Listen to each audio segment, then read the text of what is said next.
You've saw the thumbnail. You've read the title. So let's just jump into it.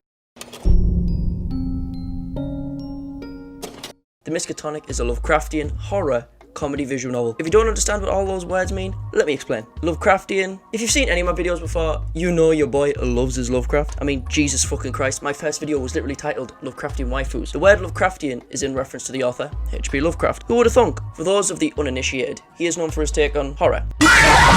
More so, cosmic horror, the fear of the unknown. Ancient gods that could simply destroy our entire existence at will. Great old ones that could erase us from existence by simply waking up from their slumber, as we are just figments of its imagination. Lovecraftian horror is kind of a blanket term, so basically if it has writhing tentacles, ancient alien gods, countless mouths and eyes, or fish people, it's probably taking place in the Cthulhu mythos, or is inspired by it. And the Miskatonic is very...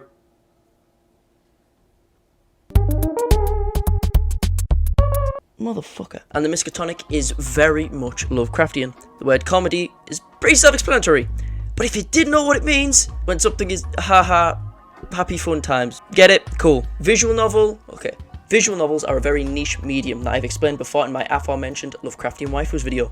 But I'll say it again for brevity's sake. But go and watch it. I dare you. A visual novel is exactly what it sounds like. A lot of reading with some pretty pictures sprinkled throughout. Visual equals pictures, novel equals lots of reading. They are basically electronic storybooks that you can sometimes make decisions in to change the outcome of the story. Sometimes you just enjoy the ride and can't make decisions. They can be pretty niche, but they're pretty sick. But enough of the build up, let's talk about the titular Miskatonic. Which, FYI, gets its name from the Miskatonic University from Lovecraft literature, so, you know, just saying, it's very Lovecraft. First of all, let me go through a little context about the game itself. It was originally created by Rapscallion Games, who are famous for the Miskatonic, and you're never going to guess it. The Miskatonic, whenever you Google their name, it's literally all you will see. So it's kind of hard to research them, but from what I could gather, this was their first and only finished project so far. I say this because it seems that they are working on multiple projects right now, and they're all quite different from the Miskatonic. How so, you ask?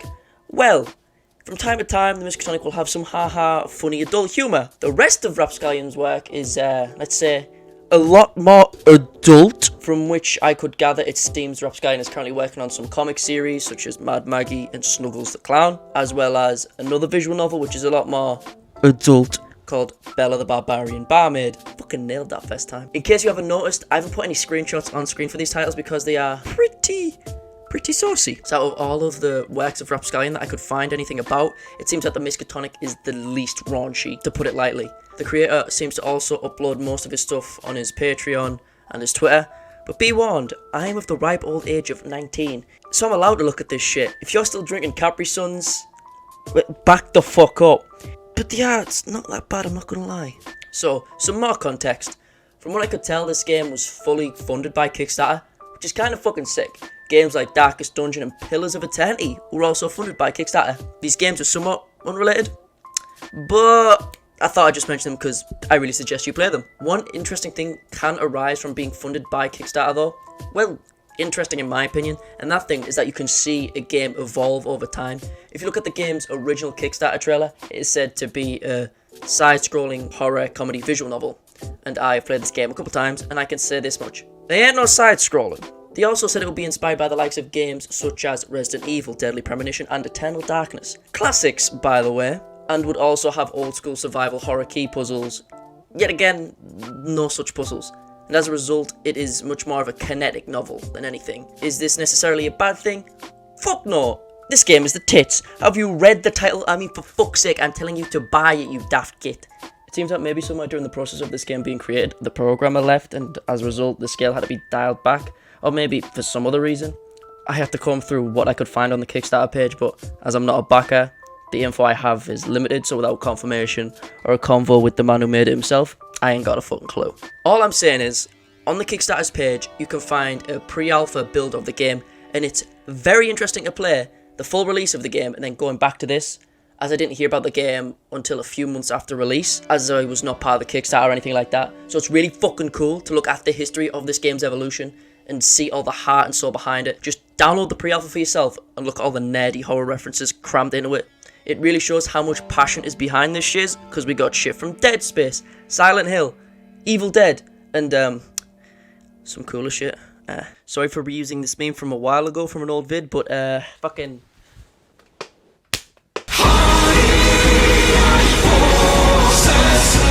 Also, finding out a lot of these cool looking characters were Kickstarter backer created NPCs was kind of fucking sick. It's also cool to see cut characters, characters who have been replaced, characters who have been slightly redesigned or straight up removed, like this cool looking librarian and your boy Kevin, as well as a couple items and posters such as the Rooster Key item, as well as all these posters from the Kickstarter page that still show Charlotte holding a gun.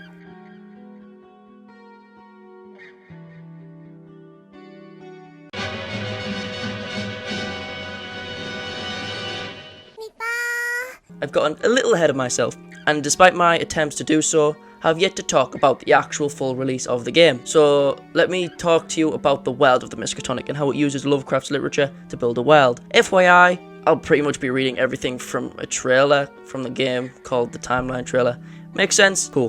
1896, Innsmouth denizens are arrested and their underwater city is destroyed. 1909, expedition to the Antarctic discovers the source of all life on Earth. 1915, mutations become widespread throughout New England, Ontario, and Quebec. Quebec? Fuck. Not gonna lie, I don't know where the fuck these places are. 1924, cannibalism becomes rampant throughout the UK. Chicken. 1924 still, the Watterley twins of Dunwich attempt to create a portal to Yog-Sothoth. 1925, main character / a girl is discovered to have strange eyes. 1926, the Great Old One Cthulhu is subjugated by ramming a yacht straight into his head. 1930, the Miskatonic University's Eldritch curriculum is open for public study. 1936, the present day, when the game actually begins. The university is home to a large, colourful and happy student body. And so the game begins. As stated during that little history lesson, we play as the strange girl with the strange eyes, aptly enough named Charlotte Lestrange, who has just been recruited by the Miskatonic University to act as security. Yet again, just like with the Lovecraftian waifus video, as the focus of a VN is its storyline, as they usually don't require a fuck ton of player input, I'm going to give a brief synopsis of the 5-10 minutes-ish of the game and the game's plot, while keeping spoilers to a minimum, because no spoilers allowed, fucker.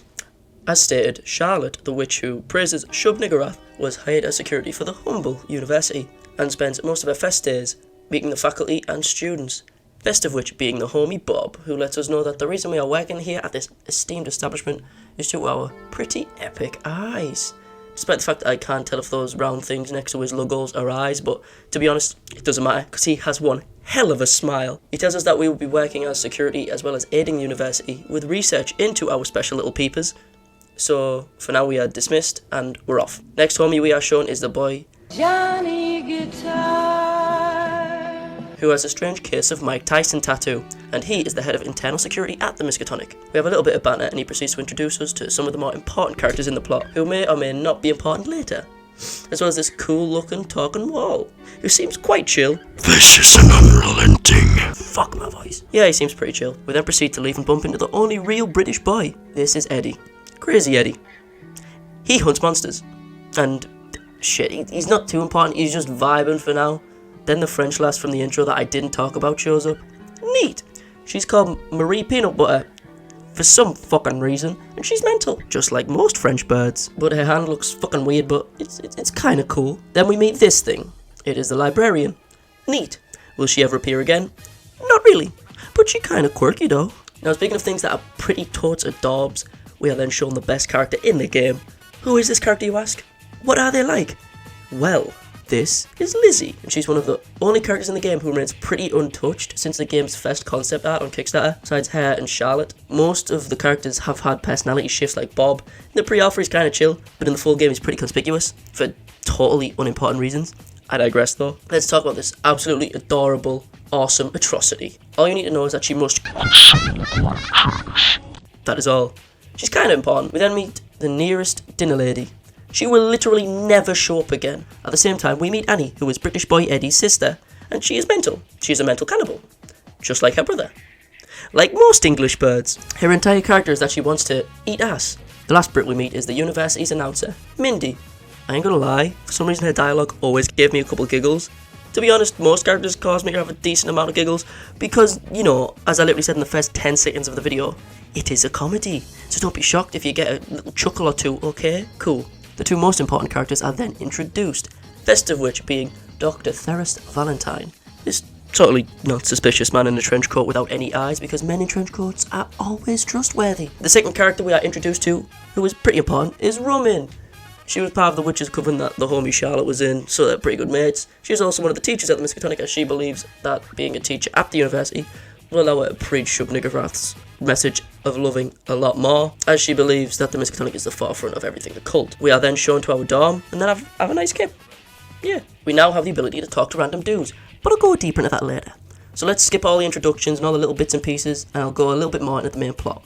So we return to Bob after all the character meetings and shit with the rest of the students and faculty, and it seems that a Miskatonic outpost in New Orleans has suddenly lost all radio contact. They have no fucking clue why, so they decide to send in the new girl and her eldritch BFF to see what's up. Her orders are to simply knock on the outpost door to see if there's any response. If not, just come back. By no means, go in. By no circumstances, go in. So Charlotte and Lizzie get to the outpost, and when they see the door wide open, they proceed to go in. I am shocked, surprised, shook even. And once inside, it seems that everyone inside the facility has up and vanished, leaving nothing behind but this slimy, gooey SCP-999 looking shit, as well as the diary of a handsome looking fish boy. In the diary, it says that the facility was keeping him captive for some reason, probably something to do with the orange ooey gooey stuff. You ain't gonna find out why, because that's all the plot I'm gonna give you.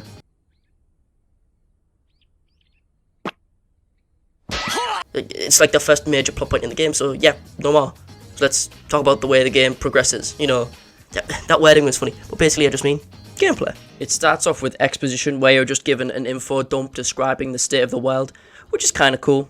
Then an introduction between Charlotte and Bob and a couple other characters, and we're off. Gameplay will usually consist of more of point and click type style of gameplay, but in a very basic way, because you don't need to interact with everything. As I said earlier, there are no puzzles. You can and should click on everyone because it leads to interesting conversations with these cool and funny looking dudes, but you don't have to.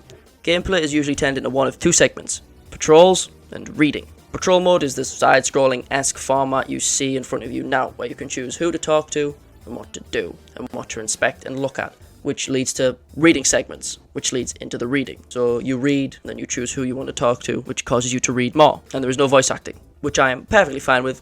You have to read, so if you're illiterate, good luck, Cupcake.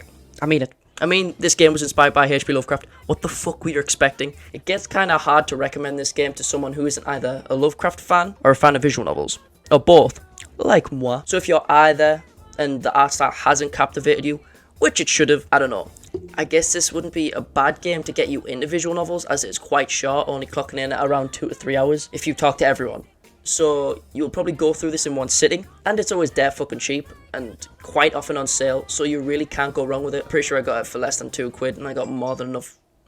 Motherfucker.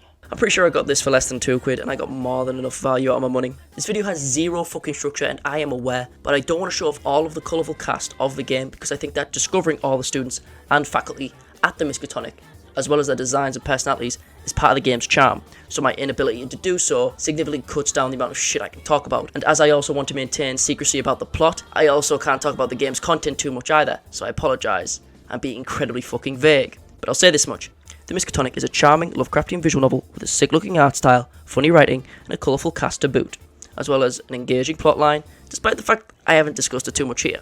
It may suffer from a short length, but because of that, the price is always around $6 or £5 on Steam and itch.io, and it always goes on sale anyway from time to time. So when it does go on sale, they usually cut the price significantly, so give it a shot.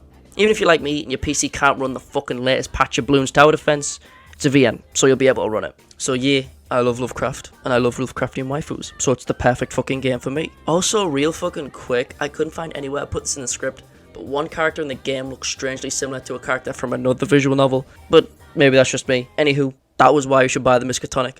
Now for this shit I pretty much have to do at the end, so follow me on Twitch. If you do, I'll show you my slime. Join the Discord with the boys. You know, like, comment, subscribe, whatever the fuck. Even if you don't do any of those things, fucking The fact that you're still watching at this point means a lot. Thank you very much, and I hope to see you again sometime. If you enjoyed this, you can check out my other things. Maybe, I mean, if you want. I'm not forcing you, but it'd be appreciated. With that being said, fellas, toodles my doodles, and I hope to see you again.